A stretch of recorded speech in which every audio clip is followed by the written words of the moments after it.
Tanks, of course, have never been able to offer their crews complete protection.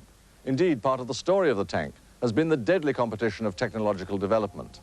As soon as one designer comes up with improved armor, others set about trying to find ways to penetrate it. And this is what happens when protection fails.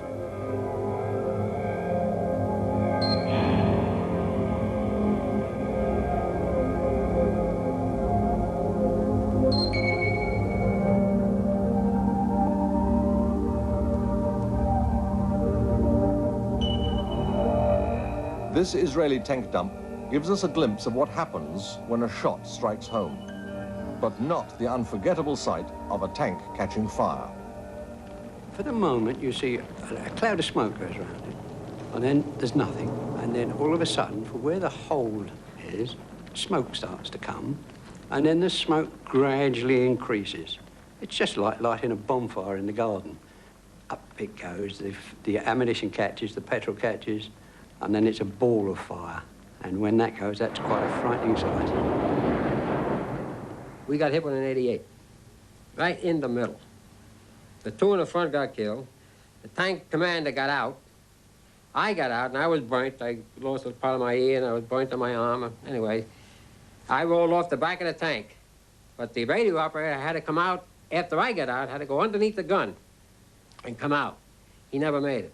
He was afire already, but the whole tank blew up. We had just reloaded with a full tank of ammunition, 75 millimeter shells plus machine gun bullets.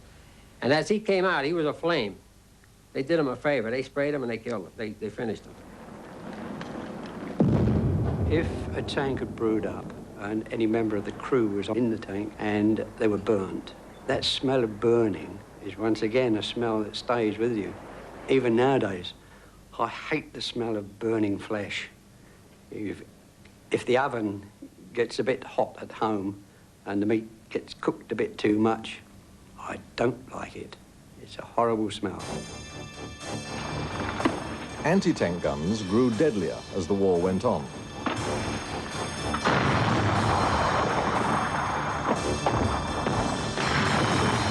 The German 88 was the most effective, made all the more lethal because Germans perfected the trick of drawing enemy tanks into its killing zone.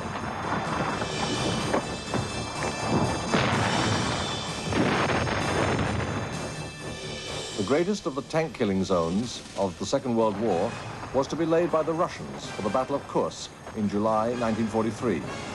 The Germans codenamed it Operation Citadel and intended it to be the most decisive tank attack so far. They started the assault with 2,700 tanks.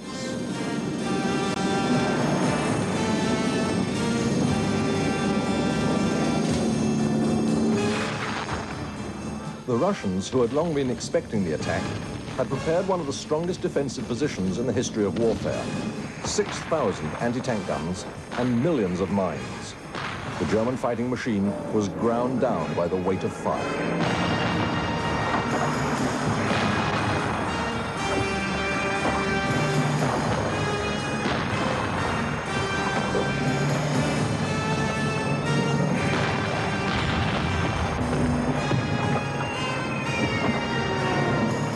Then, on the 6th day of the battle, the Russians went over to the offensive themselves, with nearly 4,000 of their own tanks.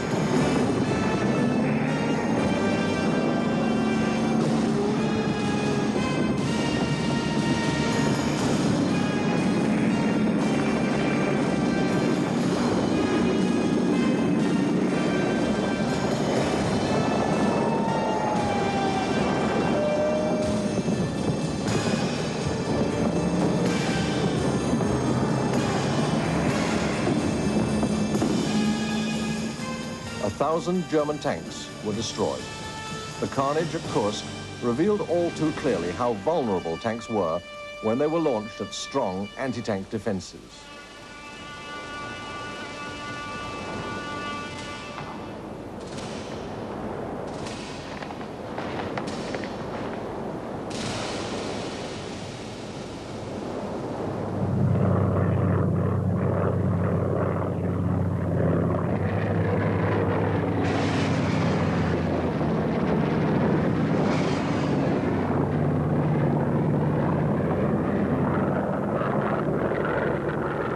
The tactical strike aircraft now became the tank's deadliest enemy. Against the newly developed air-to-ground missile, the tank's armor cracked like snail shells under a bird's beak.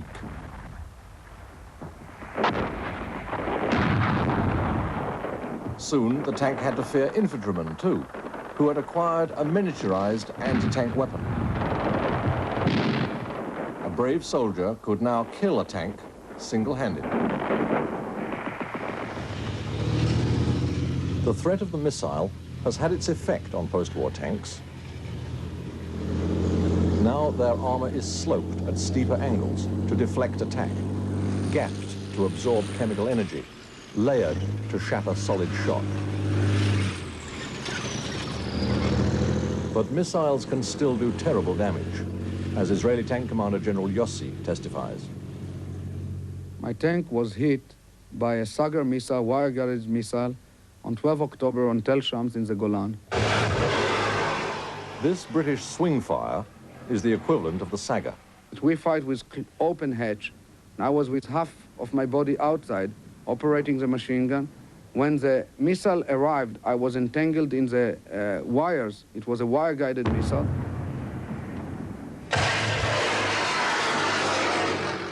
And then the second one came. It comes very slowly, like a ball of fire, rolling into your face, explosion in the turret, and then the next thing, the very high heat wave that takes you, and then I felt that I was flying, and the next thing I found myself on the ground, fairly smashed. This explosion, unlike a shell, is not an impact. A shell, and I've been in situation when shells hit my tank, is an impact, fragmentation. The fragmentation that happens, you don't feel. What you feel is this enormous wave of heat around you, and these pressures that just blow you out. And if you're lucky, you stay alive to tell the story.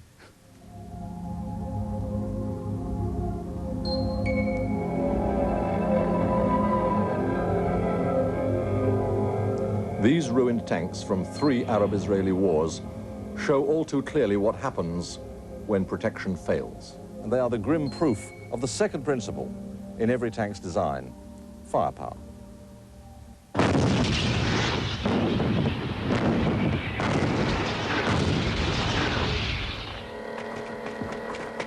Experience has proved that there is no such thing as total protection.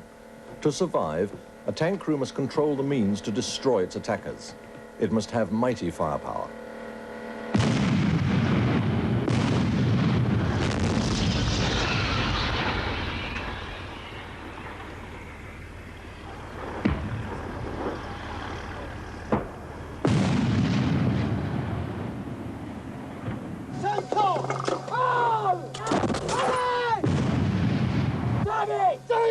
Commander, gunner, loader, driver.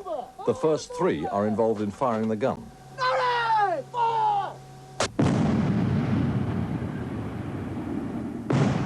When you fire this 105mm gun, the whole turret is filled with explosion, and then a blast of this gunpowder that remain in the gun, and it all comes back to the turret.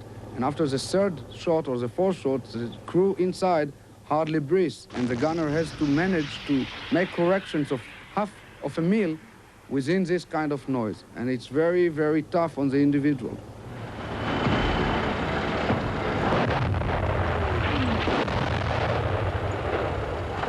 British heavy tanks of World War I were of 2 types.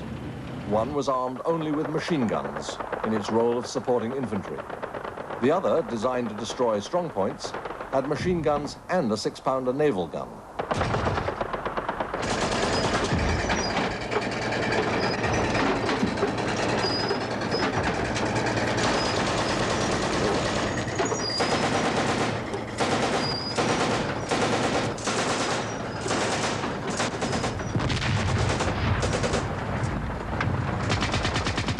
The A7V, Germany's first tank, had 6 machine guns manned by infantrymen and a cannon served by artillerymen.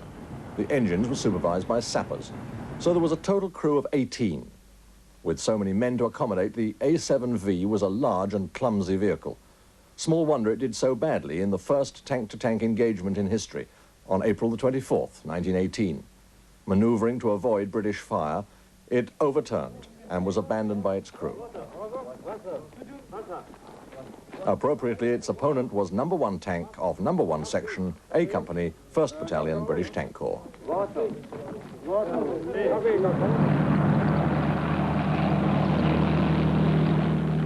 Tank versus tank fights, rare in the First World War, became commonplace in the Second.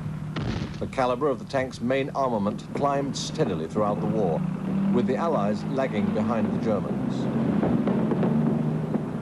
The British tanks were, throughout the war, undergunned in comparison with the German tanks.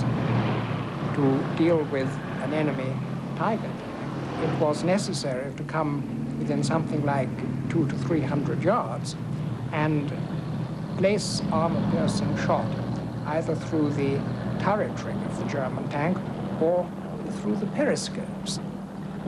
Against infantry, the tank's firepower was always devastating, especially if it was equipped with a flamethrower, like the Churchill Crocodile. There was one particular place where we were actually more or less pinned down by even snipers. Every time a tank commander put his head up, he was fired on. I know there was quite a number got head injuries there. And we sent for help. And help came in the form of a flamethrower. One spurt straight up and down the tree, and there was 8 bodies strapped up in the tree, now hanging down loose. We then continued on our journey. Andrew Wilson commanded such a tank. We started firing inevitably earlier than we should have done. But we continued flaming right up to the target, and there was a horrible sound, I remember, which I thought could have been the squeaking of the tracks, but in fact were, I believe, the screaming of men. We did, in fact, burn people on that occasion. The sight of the body that the flamethrower had incinerated was particularly horrible.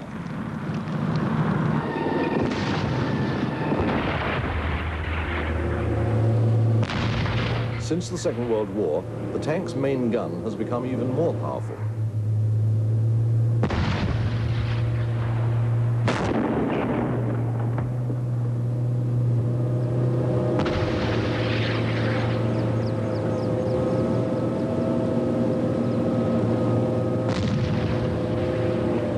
Range finding is far more accurate, and stabilization systems make it possible to fire on the move.